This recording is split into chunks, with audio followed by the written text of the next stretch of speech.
ഒറ്റയടിക്ക് താഴോട്ട് പോയേ. ഷെയർ മാർക്കറ്റ് പലപ്പോഴും എക്കണോമിയായിട്ട് ഡയറക്റ്റ് ബന്ധപ്പെട്ടൊന്നുമല്ല, അതിൻ്റെ ചലനം വരുന്നതെന്നുള്ള കാര്യം ശരിയാണ്. പക്ഷേ വാസ്തവത്തിൽ അങ്ങനൊരു ബേസിക്കായിട്ടുള്ള കൂടുതൽ കാര്യം വരുന്നതിന് വേണ്ടിയിട്ടുള്ള കാര്യങ്ങൾ വന്നിട്ടില്ല. വിദേശയാത്ര കുറഞ്ഞ ചെലവിൽ കൊടുക്കും, പിന്നെ വിദേശത്ത് പ്രവാസി നിക്ഷേപത്തിൻ്റെ കാര്യത്തിലല്ല, പൊതുവിൽ അങ്ങനെയുള്ള കാര്യങ്ങൾ ഇതിൽ പറഞ്ഞിട്ടുള്ളൂ. അപ്പോൾ ഇങ്ങനെ സാമ്പത്തിക രംഗത്ത് ഒരു ഇത്രയും ക്രൈസിസ് വരുമ്പോൾ അതിനെ പരിഹരിക്കാനില്ല. ഞാനത് ഒരു കാര്യം കൂടി പറയാം.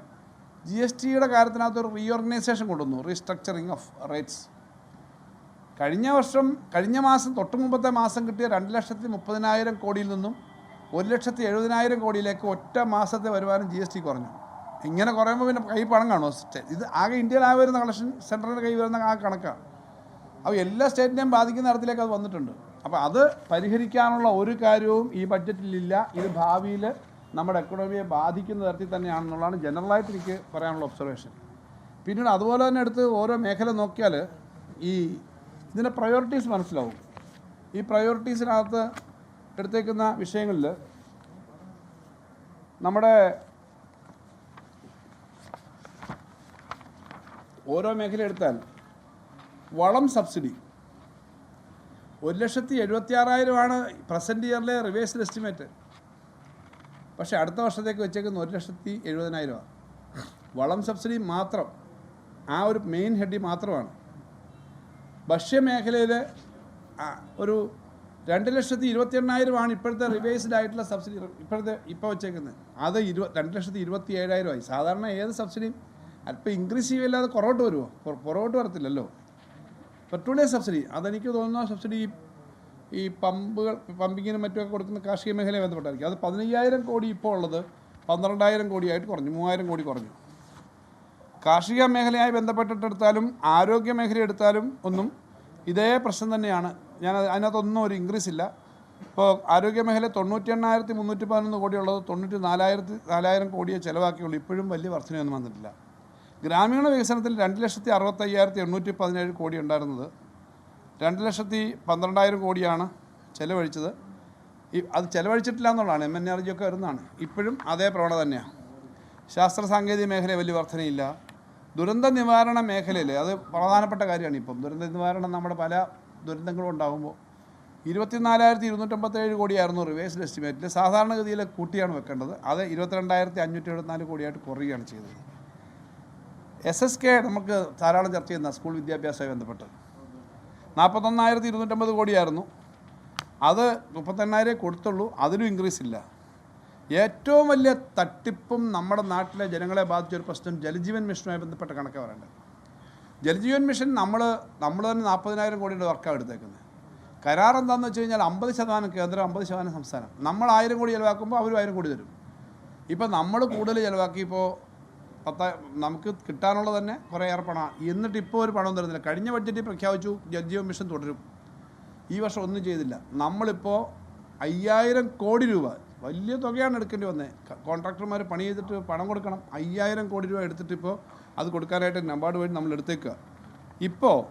അന്ന് 67,000 കോടിയാണ് കഴിഞ്ഞ വർഷത്തെ ബഡ്ജറ്റ് വെച്ചത്. ഇവിടെ വലിയ ബഹളം ഉണ്ടാക്കുന്നുള്ളൂ, പല പത്രങ്ങളും എഴുതാറുമുണ്ട് കോൺട്രാക്ടർമാർക്ക് കൊടുക്കുന്നില്ല, അതായത് ഏറ്റവും വലിയ തുകയുള്ള ചിലവ് വരുന്ന 67,000 കോടി അവർ ബഡ്ജറ്റ് വെച്ചു. ചിലവഴിച്ചത് 17,000 കോടിയാണ്. എത്ര വലിയ തട്ടിപ്പാണ് ആ ജലജീവൻ്റെ കാര്യത്തിനകത്ത് വന്നത്. ഇനി ഏറ്റവും സീരിയസ് ആയൊരു പ്രശ്നം തൊഴിലുറപ്പ് പദ്ധതിയായിട്ട് ബന്ധപ്പെട്ടിട്ടാണ്. തൊഴിലുറപ്പ് പദ്ധതിക്ക് കഴിഞ്ഞ വർഷം 88,000 കോടിയായിരുന്നു വെച്ചിരുന്നത്. ഈ വർഷം അത് 30,000 കോടി വെച്ചിട്ടുള്ളൂ. ഇവർ 60-40 ആക്കുന്നു എന്നാണല്ലോ പറഞ്ഞത്. അങ്ങനെ ആയപ്പോലും ഈ 90,000-ൻ്റെ 60% എത്തിവെക്കണം. 54,000 കോടി വെക്കണ്ടേ? 30,000 കോടിയേ വെച്ചിട്ടുള്ളൂ. അപ്പോൾ ഈ തരത്തിൽ കേന്ദ്ര ഗവൺമെൻറ് ഇതിനൊന്നും വെക്കാൻ പണമില്ല.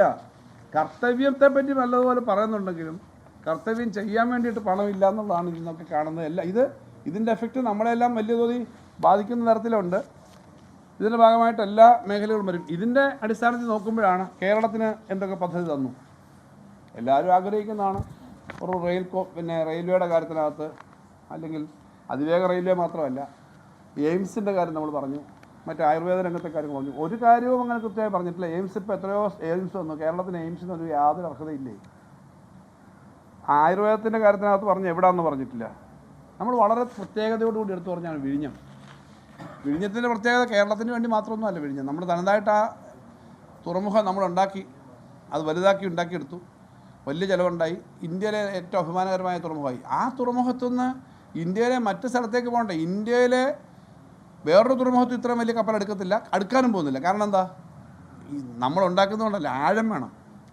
18-20 മീറ്റർ ആഴമുണ്ട് വിഴിഞ്ഞത്ത്. അതുകൊണ്ടാണ് അത്രയും വലിയ കപ്പൽ എടുക്കുന്നത്. അപ്പോൾ ഇവിടെ ഇറങ്ങുന്ന കപ്പലുകളിൽ നിന്ന് ചെറു കപ്പലുകളിൽ പോവുക, കണ്ടെയ്നറിൽ പോവുക, ട്രെയിൻ വഴി പോവുക, ഇതിനു വേണ്ടിയിട്ടുള്ള സൗകര്യം രാജ്യത്താകണം. എന്ന് മാത്രമല്ല, മറ്റ് രാജ്യങ്ങൾക്കും, ഇന്ത്യൻ ഉപഭൂഖണ്ഡത്തിലെ മറ്റ് രാജ്യങ്ങൾക്കും നമ്മുടെ ഈ തുറമുഖം സഹായകരമാണ്. അതിന് വേണമെങ്കിൽ എന്താ വേണ്ടേ? സ്പീഡാവണമെങ്കിൽ നല്ല കോറിഡോർ വേണം. ഞാൻ പറഞ്ഞാൽ വലിയ വേഗതയുള്ള ട്രെയിൻ പോകണമെന്ന് മാത്രമല്ല, നല്ലതുപോലെ സാധനങ്ങൾ കൊണ്ടുപോകാൻ ഡെഡിക്കേറ്റഡ് ആയിട്ടുള്ള കോറിഡോർ വേണം. ഈ കണ്ടെയ്നറിന് മറ്റും പോകുന്ന കാർഗോ കോറിഡോർ വേണം. അത് വെച്ചിട്ടില്ല. 6-7 സ്ഥലത്ത് വെച്ചല്ലോ, 7 വെച്ചു. രണ്ടാമത് കേരളത്തിന് എന്തുകൊണ്ടാണോ അതിവേഗ ഒരു കോറിഡോർ വേണ്ടതിൻ്റെ ആവശ്യം? കേരളം 3000 കിലോമീറ്റർ അകലെ കിടക്കുന്നൊരു സ്ഥലമാണ് ഡൽഹിയിൽ നിന്ന്. വളരെ ദൂരെ കിടക്കുന്ന ആളുകൾക്ക് പെട്ടെന്ന് തന്നെ സെൻട്രലിലേക്ക് മറ്റു സ്ഥലത്തേക്ക് എത്തണം. കാരണം ഇന്ത്യയുടെ ഭാഗമായി നമ്മുടെ അഡ്മിനിസ്ട്രേറ്റീവ് സെൻട്രലെല്ലാം ഡൽഹിയല്ലേ. മറ്റ് നഗരങ്ങളുമായിട്ട് നമുക്ക് ബന്ധം വേണ്ടേ? യാതൊരു പരിഗണനയില്ല. മറ്റു പല സ്റ്റേറ്റിലും ഇപ്പോൾ ഹൈദരാബാദ്, പൂനെ, ഹൈദരാബാദ്, ചെന്നൈ, ബാംഗ്ലൂർ, എത്ര കോറിഡോർ ഉണ്ട് അവിടെ? ലോകത്തെവിടെയായാലും ഏത് സമയത്തും 24 വാർത്തകളും ഓഗ്മെന്റഡ് റിയാലിറ്റി പാക്കേജുകളും എക്സ്പ്ലെയിനറുകളും വിശദമായി കാണാൻ ഞങ്ങളുടെ യൂട്യൂബ് ചാനൽ നിങ്ങൾക്ക് സബ്സ്ക്രൈബ് ചെയ്യാം.